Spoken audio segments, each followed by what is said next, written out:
आप सभी को कार्तिक पूर्णिमा की हार्दिक शुभकामनाएं। आज सुनिए कार्तिक पूर्णिमा के दिन सुनी जाने वाली कथाएं। कार्तिक पूर्णिमा की पौराण कथा के अनुसार तारकासुर नाम का एक असुर था जिसके 3 पुत्र थे, तारका, कमला और विद्युमाली। जब भगवान शिव के पुत्र भगवान कार्तिकेय ने तारकासुर का वध कर दिया तब उसके तीनों पुत्रों ने बदला। एक दिन श्री ब्रह्मा जी ने उन तीनों को वरदान मांगने के लिए कहा तो उन्होंने अमर होने का वरदान मांगा। ब्रह्मा जी यह बात अच्छी तरह से जानते थे कि अगर उन्हें यह वरदान दे दिया गया तो वे अपनी शक्तियों का केवल दुरुपयोग ही करेंगे और सभी को परेशान करेंगे, इसलिए उन्होंने यह वरदान देने से इनकार कर दिया। श्री ब्रह्मा जी ने उनसे कहा कि तुम लोग इसकी जगह कोई अन्य वरदान मांग लो। तब तीनों कहने लगे कि फिर उनके नाम का एक नगर बसाया जाए और जब भी कोई उनका वध करना चाहे तो सिर्फ एक तीर से तीनों का अंत एक साथ ही कर सके। तब श्री ब्रह्मा जी ने तथास्तु कहकर उन्हें वह वरदान दे दिया। वरदान प्राप्त करने के बाद तारकासुर के पुत्रों ने तीनों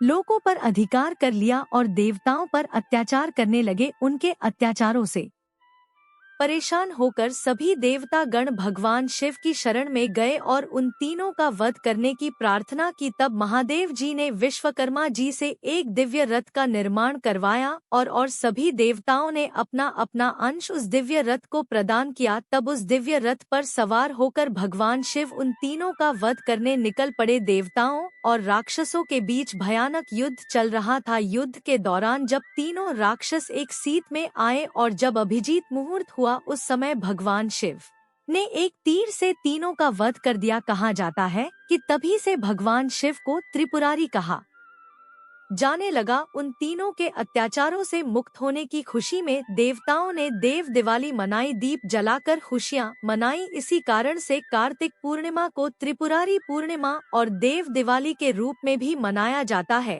क्योंकि जिस दिन भगवान शिव ने त्रिपुर नाम के राक्षस का वध किया था वह दिन कार्तिक पूर्णिमा का दिन था। अब सुनिए भगवान विष्णु के मत्स्य अवतार की कथा। मान्यताओं के अनुसार एक बार एक प्रतापी राजा जिसका नाम सत्यव्रत था कृतमाला नदी में स्नान कर रहा था। स्नान के पश्चात जब सूर्यदेव को तर्पण के लिए उसने अपने हाथ उठाए तो उसकी अंजलि में एक छोटी सी मछली आ गई। राजा सत्यव्रत ने मछली को पुनः नदी में छोड़ दिया, लेकिन तभी वह मछली बोल उठी कि राजन, इस जल में बड़े बड़े जीव रहते हैं जो छोटे जीवों को मारकर खा जाते हैं, कृपया मेरे प्राणों की रक्षा कीजिए। तब सत्यव्रत के हृदय में उस मछली के लिए दया उत्पन्न हुई और वह उस मछली को अपने कमंडल में रखकर अपने घर ले आया। अगली सुबह जब सत्यव्रत नींद से उठा तब मछली का शरीर इतना बड़ा हो चुका था कि कमंडल भी छोटा पड़ने लगा। तब मछली बोली कि राजन, मेरे रहने के लिए कोई और स्थान हो तो कृपया ढूंढिए, मैं इसमें नहीं रह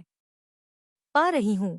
तब राजा ने मछली को कमंडल से निकालकर पानी के बड़े मटके में रख दिया। रात भर मटका भी मछली के लिए छोटा पड़ने लगा। ऐसा करते करते मछली का आकार इतना बड़ा हो गया कि उसे सरोवर में ना पड़ा और जब सरोवर भी छोटा पड़ गया तो उसे समुद्र में डाल दिया गया। अब आश्चर्य की बात यह हुई कि विशाल का इस समुद्र भी मछली के लिए छोटा पड़ गया। तब राजा सत्यव्रत ने बड़े ही विनम्र स्वर में पूछा कि आप कौन हैं जिन्होंने सागर को भी डुबो दिया है। तब भगवान विष्णु ने उत्तर दिया कि मैं हयग्रीव नामक दैत्य के वध के लिए आया हूँ, जिसने छल से वेदों को चुरा लिया है और उसके कारण ही जगत में चारों ओर अज्ञानता और अधर्म फैल गया है। मत्स्य रूपधारी भगवान विष्णु ने कहा कि आज से ठीक 7वें दिन के बाद पृथ्वी पर प्रलय आएगी और वह समय बहुत ही भयानक होगा। संपूर्ण पृथ्वी जलमग्न हो जाएगी, जल के अलावा यहाँ कुछ भी नहीं बचेगा। तब आपके पास एक नाव पहुँचेगी और उस समय आप सभी प्रकार के जरूरी अनाज, औषधि, बीज और सप्तऋषियों को साथ लेकर उस नाव पर सवार हो जाए। मैं उसी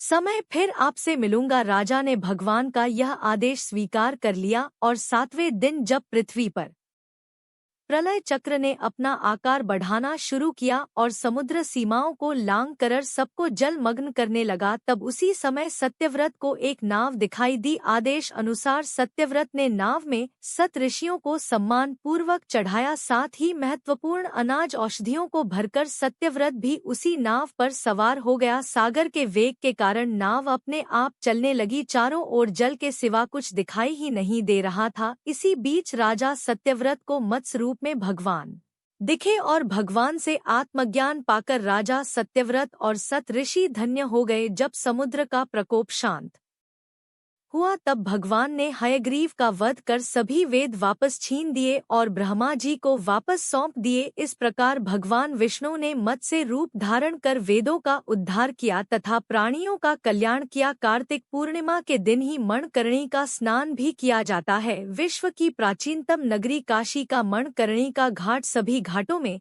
सबसे महत्वपूर्ण है। पौराणिक मान्यताओं के अनुसार इस घाट पर स्नान करने से मोक्ष की प्राप्ति होती है। वहीं वैकुंठ चतुर्दशी के दिन मणिकर्णिका घाट पर स्नान करने से भगवान भोलेनाथ और भगवान विष्णु दोनों का ही आशीर्वाद प्राप्त होता है। पौराणिक मान्यताओं के अनुसार जब देवी सती अपने पति भगवान शिव का अपमान सहन नहीं कर पाई और अपने पिता के यज्ञ कुंड में कूद गई थी, तब भगवान शिव वहां प्रकट हुए और अग्नि में से देवी सती के शरीर को अपने हाथों में उठाए पूरे ब्रह्मांड में घूमने लगे। इस दौरान माता का कर्णफूल यानी कान की बाली इसी स्थान पर गिरी थी। तभी से यह घाट मणिकर्ण का घाट कहा जाने लगा। सबसे पहले भगवान विष्णु ने कार्तिक मास के शुक्ल पक्ष की वैकुंठ चतुर्दशी को मणिकर्णिका घाट पर स्नान किया था, तभी से यह पवित्र माना जाता है। वहीं चौदस की रात्रि में तीसरे पहर के समय इस घाट पर स्नान करने से मोक्ष की प्राप्ति होती है। एक बार की बात है जब भगवान विष्णु पृथ्वी पर भगवान भोलेनाथ की पूजा आराधना करने के लिए काशी आए थे, तब उन्होंने मणिकर्णिका घाट पर स्नान किया। स्नान के पश्चात भगवान विष्णु भगवान शिव का पूजन करने के लिए उन पर 1000 कमल के पुष्प अर्पित करने बैठे। तभी भगवान शिव ने श्री विष्णु जी की परीक्षा लेने के लिए एक कमल का पुष्प छुपा दिया। भगवान विष्णु को जब वह कमल का पुष्प नहीं दिखाई दिया, तब उन्होंने अपने नेत्र भगवान शिव को अर्पित करने के बारे में सोचा और जैसे ही वह अपना नेत्र शिवजी को अर्पित करने लगे, तभी भगवान भोलेनाथ वहां प्रकट हो गए। भोलेनाथ ने कहा कि पूरे संसार में उनसे बड़ा महादेव का भक्त कोई नहीं है और इस दिन जो भी व्यक्ति मणिकर्णिका घाट पर स्नान कर उनकी पूजा करेगा उसके सभी कष्ट दूर होंगे और मृत्यु के पश्चात उसे मोक्ष की भी प्राप्ति होगी। इस प्रकार मणिकर्णिका घाट पर स्नान करने से मनुष्य के सभी पाप ताप नष्ट हो जाते हैं।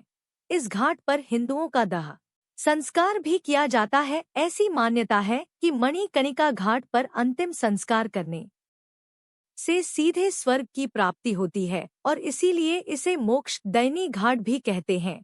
कार्तिक पूर्णिमा को देव दिवाली के रूप में मनाए जाने के पीछे जो कथा है वह इस प्रकार है। एक बार त्रिशंकु को राजर्षि विश्वामित्र ने अपने तपोबल से स्वर्ग पहुंचा दिया। देवता गण इससे उद्विग्न हो गए और त्रिशंकु को देवताओं ने स्वर्ग से भगा दिया। शापग्रस्त त्रिशंकु अधर में लटके रहे। त्रिशंकु को स्वर्ग से निकाले जाने से शुभ विश्वामित्र मुनि ने पृथ्वी स्वर्ग आदि से मुक्त एक नई समूची सृष्टि की ही अपने तपोबल से रना प्रारंभ कर दी।